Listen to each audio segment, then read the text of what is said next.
Sorotan berita setakat jam 2 petang, Jumaat 3 Oktober 2025. Yang di-Pertuan Agong Sultan Ibrahim bertitah misi Global Sumut Flotilla adalah contoh semangat persaudaraan tanpa batas dalam membantu mereka yang benar-benar memerlukan. Seri Paduka Baginda bertitah bahawa GSF merupakan misi kemanusiaan murni bagi membantu mereka yang kelaparan, termasuk warga emas, wanita dan kanak-kanak, sambil menzahirkan penghargaan kepada para sukarelawan, termasuk rakyat Malaysia yang sanggup menggalas risiko dan cabaran demi membawa mesej kemanusiaan ke peringkat antarabangsa. Kedutaan Besar Malaysia di Amman, Jordan telah mengadakan pertemuan dengan pasukan peguam Malaysia di Amman, Jordan bagi memastikan tahanan Malaysia yang menyertai misi Global Sumut Flotilla mendapat perlindungan undang-undang yang adil dan telus. Menerusi kenyataan di Facebook, kedutaan itu berkata ia sedang memantau rapat perkembangan pergerakan rakyat Malaysia dalam misi GSF, khususnya mereka yang telah ditahan oleh pihak berkuasa Israel.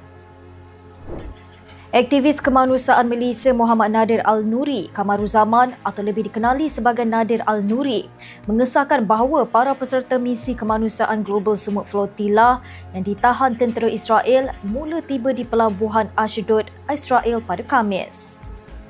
Ketua Pegawai Eksekutif Cinta Gaza Malaysia itu yang mengetuai Panji Sumut Nusantara berkata barisan peguam GSF telah mula menghubungi mereka untuk memberikan khidmat guaman susulan penahanan berkenaan.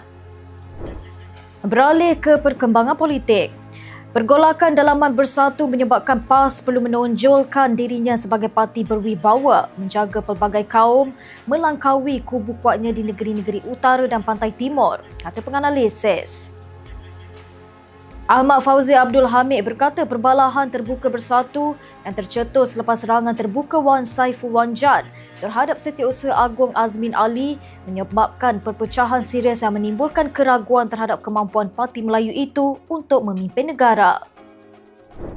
Suruhanjaya Komunikasi dan Multimedia Malaysia berkata pengulas politik Murray Hunter telah ditahan di Bangkok bulan lalu selepas gagal bekerjasama dengan pihak berkuasa Thailand dalam satu siasatan.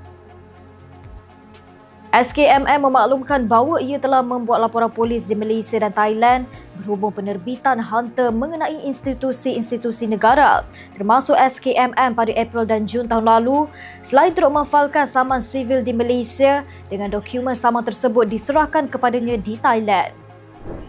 Demikian sorotan berita untuk petang ini. Untuk maklumat lanjut, layari FMT dan ikuti kami di sini. Jumpa lagi 8 malam nanti.